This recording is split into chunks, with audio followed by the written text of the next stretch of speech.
Hello दोस्तों, कैसे हो आप? आई होप आप सब बढ़िया होंगे। तो दोस्तों आज इस क्लास में हम पढ़ने वाले हैं क्लास 10th में जो आपके उर्दू ग्रामर में जो टॉपिक्स दिए हुए हैं वो पढ़ने वाले हैं। आज की इस क्लास में जितने भी टॉपिक है वो सारे कवर करने की कोशिश की जाएगी इस क्लास में। तो दोस्तों आप देख सकते हो स्क्रीन पे जो कवायद है उर्दू की, वो अपन इस क्लास में पढ़ेंगे। तो आप थोड़ा पेशेंस के साथ इस वीडियो को पूरा देखें तो आपके जो एग्ज़ाम में क्वेश्चंस बनने वाले हैं वो उसके अंदर आपको बहुत ज़्यादा फ़ायदा इसके अंदर मिलने वाला है। तो आप क्लास को पूरा ज़रूर देखें।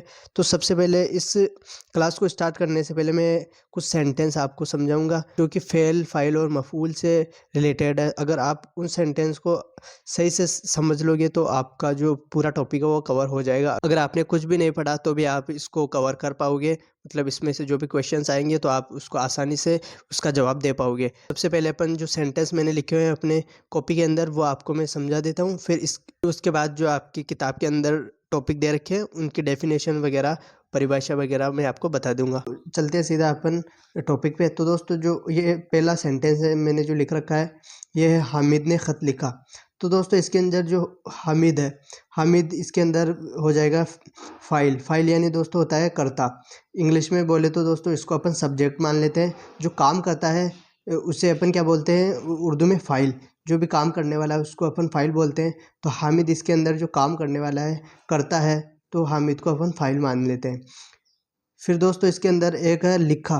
तो दोस्तों आपको पता है लिखना, चलना, जो भी ये इंग्लिश में आपने पढ़ा होगा, हिंदी में भी पढ़ा होगा, क्रिया या वर्ब। तो दोस्तों जो जो अपन काम करते हैं उसको अपन बोलते हैं दोस्तों वर्ब।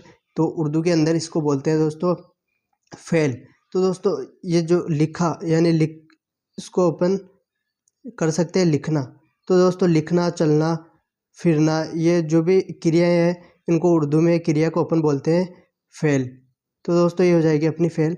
और दोस्तों जो इसके अंदर एक पोर्शन दे रखा है ख़त। तो दोस्तों इस सेंटेंस के अंदर जो ख़त है ये ख़त हो जाएगा दोस्तों मफ़ऊल। तो दोस्तों मफ़ऊल वो होता है जिसके अंदर अपन कोई भी काम करते हैं और उसका असर इस पे पड़ता है। तो दोस्तों इसके अंदर हामिद हामिद इसमें लिखने का काम करता है। तो दोस्तों हामिद क्या लिखता है? ख़त लिखता है। तो दोस्तों ख़त पे इसका इम्पैक्ट या बोले तो अफेक्ट पड़ता है। तो दोस्तों ये ख़त क्या हो जाएगा दोस्तों मफ़ऊल। आई होप आप अच्छे से समझ पा रहे होंगे। अगर अब भी इसके अंदर आपको समझ नहीं आ रहा तो अगले सेंटेंस में आपको आसानी से बिल्कुल अच्छे से समझ आ जाएगा। तो अगले सेंटेंस को देखते हैं दोस्तों। आबिद अखबार पढ़ रहा है। तो दोस्तों आबिद जो है इसके अंदर क्या है? आबिद इसके अंदर करता है। कहे तो दोस्तों उर्दू के अंदर क्या बोलेंगे इसको फ़ाइल, यानी आबिद इसके अंदर फ़ाइल हो जाएगा अपना। अखबार पढ़ रहा है। तो दोस्तों इसके अंदर पढ़ना क्या हो गया दोस्तों? पढ़ना अपन इसको मान लेते हैं फ़ेल। तो दोस्तों आप इसको फ़ेल मान लेंगे, तो पढ़ने को अपन फ़ेल मान लेंगे। जितना मैं उम्मीद करता हूँ दोस्तों आप इस चीज़ को आसानी से समझ पा रहे होंगे। फ़ेल और फ़ाइल आप आसानी से समझ गए होंगे। तो दोस्तों अखबार को आप क्या मानेंगे? मफ़ऊल। यानी दोस्तों मफ़ऊल अखबार को मान लेंगे क्योंकि दोस्तों जो आबिद पढ़ने का काम कर रहा है वो पढ़ क्या रहा है? अखबार पढ़ रहा है। तो इसका असर किस पे पड़ रहा है? अखबार पे पड़ रहा है। तो अखबार क्या हुआ दोस्तों? मफ़ऊल। आई होप आप समझ रहे होंगे दोस्तों। तो तो सबसे पहले दोस्तों इसके अंदर है फ़ेल। तो फ़ेल वो लफ्ज़ जिससे किसी काम का करना या होना ज़ाहिर हो उसे फ़ेल कहते हैं। जैसे पढ़ना, लिखना, खाना, चलना, चिल्लाना वगैरह। तो दोस्तों जो फ़ेल होता है मैंने आपको पहले भी वीडियो के स्टार्टिंग में ही बता दिया था। जो फ़ेल होती है, फ़ेल यानी आप बोले तो वर्ब या क्रिया बोल सकते हैं हिंदी में। तो इसके अंदर जो भी चलना, लिखना, खाना वगैरह इस तरह की क्रियाएँ होती है। तो दोस्तों अल्फ़ाज़ होते हैं क्रिया के, इसके अंदर आखिर में ना आता है। तो दोस्तों आपको समझने के लिए आप इसे माइंड में रख सकते हैं। तो दोस्तों ऐसा भी नहीं है कि कोई भी मतलब शब्द या वर्ड हो तो उसके पीछे ना हो तो वो क्रिया ही हो। लेकिन हाँ, जो क्रिया होती है उसके पीछे ज़रूर ना होता है। फ़ाइल किसी काम को करने वाला फ़ाइल कहलाता है। मसलन हामिद ने ख़त लिखा। फ़ाइल दोस्तों बोले तो कर्ता, जो काम करने वाला होता है वो फ़ाइल होता है। सीधा-सीधा आप इसको समझ सकते हो। मज़कूरा जुमले में हामिद फ़ाइल है यानी ख़त लिखने वाला। मफ़ऊल जिस पर फ़ेल या काम का असर वाक़ हो। तो दोस्तों जो काम अपन करते हैं उसका असर किसी चीज़ पे वाक़ हो रहा है तो दोस्तों वो मफ़ऊल होगा। तो मसलन आबिद अखबार पढ़ रहा है तो इसके अंदर जो अखबार है इसका काम का असर इस पे पड़ रहा है। तो दोस्तों ये अखबार हो गया अपना, वो मफ़ऊल हो गया। आई होप आप समझ चुके होंगे। अगर आपको समझ नहीं आया, इसमें कुछ भी डाउट हो तो आप कमेंट बॉक्स में ज़रूर कमेंट करके मुझसे पूछ सकते हो, मैं आपको कमेंट करके ज़रूर बताऊँगा। अब दोस्तों अपन पढ़ लेते हैं मुहावरे और कहावतें। तो सबसे पहले दोस्तों अपन पढ़ते हैं मुहावरा।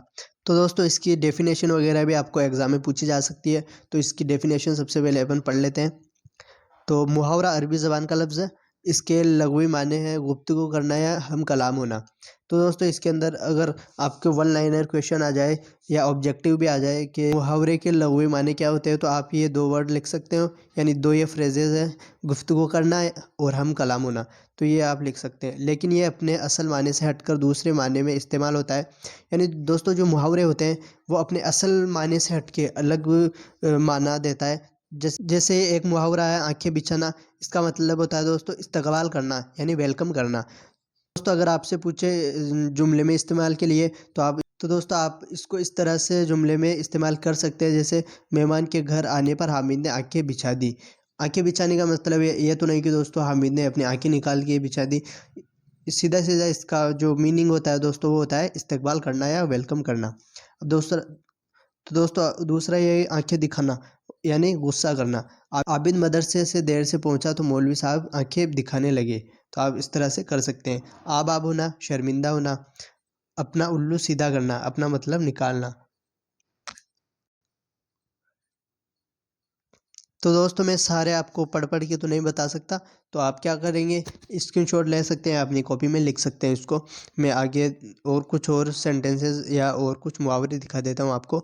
एक लाठी सबको हाँकना, सॉरी एक लाठी से सबको हाँकना है, जैसे सबके साथ एक जैसा बर्ताव करना। अपने पैरों पर कुल्हाड़ी मारना, अपना नुकसान खुद करना। तो दोस्तों आप इसको पॉज करके आप पढ़ सकते हो इसको। मुहावरे बहुत सारे हैं, इसलिए एक क्लास के अंदर मतलब पॉसिबल नहीं है आपको सब कुछ बताना, तो आप पॉज करके आसानी से इसे पढ़ सकते हैं। तो दोस्तों अगला अपना टॉपिक है कहावतें या ज़रबुल मिसल। कहावतें या ज़रबुल मिसल समाज के सैकड़ों साल के तजुर्बात का निचोड़ होती है। एक या चंद जुमले जो अरसा दराज से किसी ख़ास मौके पर बार बार बोले जाते हैं और उनके अल्फाज अपने असली मानों से हटकर कुछ और माने देते हैं, उनको कहावत या ज़रबुल मिसल कहते हैं। तो दोस्तों इसके अंदर भी जो सेंटेंस है उसका मीनिंग अलग निकलता है, जो कहावत है उसका मीनिंग अलग निकलता है। किसी तरह तब्दीली नहीं की जा सकती। मुहावरों की तरह कहावतों में भी किसी तरह की तब्दीली नहीं की जा सकती। कुछ ख़ास कहावतें हैं और उनके मफ़हूम मंदरजा झेल हैं। जैसे दोस्तों कुछ कहावतें हैं, आप काज महाकाज, इसका मतलब है दोस्तों अपना काम खुद करने में ज़्यादा बेहतरी है। उल्टा चोर कोतवाल को डांटे, दोस्तों ये कहावत आपने बहुत बार सुनी होगी, यानी खुद गलती पर होकर भी दूसरों पर रौब जमाना। दूसरी है दोस्तों एक हाथ से ताली नहीं बजती, यानी लड़ाई में दोनों तरफ से कुछ ना कुछ ज़्यादती रहती है। तो दोस्तों आप इनको तो आसानी से समझ सकते हो।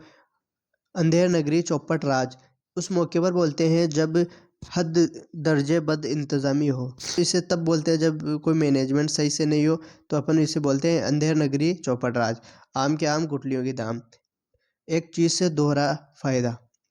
तो दोस्तों आप इनको समझ सकते हैं। तो दोस्तों मैं आपको सारी जो भी इसके अंदर कहावतें वगैरह हैं मैं आपको सारी बता देता हूँ, तो आप इनको पॉज़ करके अपनी कॉपी में लिखना चाहे तो नोट कर सकते हैं, बाकी आप इनको स्क्रीनशॉट वगैरह लेके भी पढ़ सकते हैं। तो पॉज़ करके चाहो तो आप कॉपी में नोट कर सकते हो। तो दोस्तों अगला टॉपिक है मुतरादिफ़ और मतज़ात। तो दोस्तों पहले अपन देखते हैं मुतरादिफ़ अल्फाज।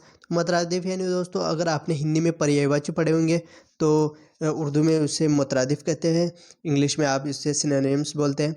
तो दोस्तों इसकी जो डेफिनेशन है पहले मैं वो आपको बता देता हूँ, फिर उसके बाद अपन इसके जो लफ्ज़ अल्फाज हैं और इनके जो माने या मतलब सॉरी जो इनके मुतरादिफ़ हैं सिनोनिम्स है वो मैं आपको बता दूंगा, जो आपके एग्ज़ाम के नज़रिए से इम्पोर्टेंट है, वो भी आप नोट कर सकते हैं उनको। तो वो अल्फाज जो एक जैसे माने रखते हैं मुतरादिफ़ कहलाते हैं। हम बात में वज़न या ज़ोर पैदा करने के लिए मुतरादिफ़ अल्फाज का एक साथ इस्तेमाल करते हैं, जिनके माने तकरीबन एक जैसे होते हैं। ये एक ज़रूरी नहीं है कि मुतरादिफ़ अल्फाज एक साथ ही इस्तेमाल हो, ये अलग अलग भी लिखे जा सकते हैं या लिखे जाते हैं, लेकिन इनके माने एक जैसे होते हैं। जैसे जैसे दोस्तों आसमान है, आसमान को अपन क्या-क्या बोल सकते हैं? आसमान के जो सिनोनिम्स या मुतरादिफ क्या-क्या हैं? वो है चरख, फल्क, अर्श और गर्दू। तो दोस्तों आप इनको याद कर सकते हैं, जो कि आपको एग्ज़ाम में बहुत फ़ायदा मतलब इससे मिल सकता है। जैसे एक लफ्ज़ है दोस्तों आँख, तो आँख को अपन क्या-क्या बोल सकते हैं? नज़र, बसर और चश्म। तो दोस्तों ये तीनों अल्फ़ाज़ आँख के ही पर्यायवाची या बोले तो मुतरादिफ है। पानी के मुतरादिफ है दोस्तों आब और अर्क। और मेहताब मेहताब की जो मुतरादिफ है वो चाँद है, कमर है और हिलाल है। और दोस्तों सूरज, सूरज को अपन क्या-क्या कह सकते हैं या इनके सिनोनिम्स क्या हैं? एक आफ़ताब है, शम्स है, खुर्शीद है और महर है। आप इनको नोट कर सकते हैं, चाहे तो आप इनका स्क्रीनशॉट वगैरह ले सकते हैं।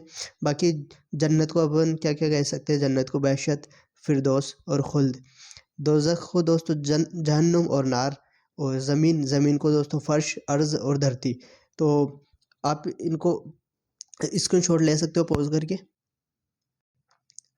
आवाज़, आवाज़ को सदा, पुकार और निदा कह सकते हैं। ऐश, ऐश यानी आराम, चैन और सुख। कामयाबी दोस्तों, कामयाबी को फ़तह और जीत। ज़िंदगी, ज़िंदगी को दोस्तों आप हयात, हस्ती और ज़िस्सत कह सकते हैं। दोस्त, दोस्त को रफ़ीक, हबीब और यार। दुश्मन को दोस्तों रक़ीब, हरीफ। तो दोस्तों ये भी आप याद रख सकते हैं। दुःख, दुःख को दोस्तों तकलीफ़, दर्द और कुर्ब। और दोस्तों मौत, मौत को दोस्तों वफ़ात, रहलत और अजल कह सकते हैं। तो दोस्तों इसको भी आप पॉज़ करके स्क्रीनशॉट लेना चाहें तो ले सकते हैं, बाकी लिख भी सकते हैं। जैसे दोस्तों आप यहाँ पे देख रहे हैं मौत, मौत का मैंने आपको बता दिया। और जैसे पहाड़ है, पहाड़ को आप जबल, कोह और पर्वत कहते हैं। पेड़ को दोस्तों दरख्त और शजर भी कहते हैं। और गरीब को दोस्तों गधा और मुफलिस। और दोस्तों रहम, रहम का आप कर्म, मेहरबानी और इनायत कह सकते हैं। गुरूर, गुरूर को दोस्तों घमंड, तकब्बुर और अना। और दोस्तों कब्र, कब्र को आप मज़ार, गौर और लहद।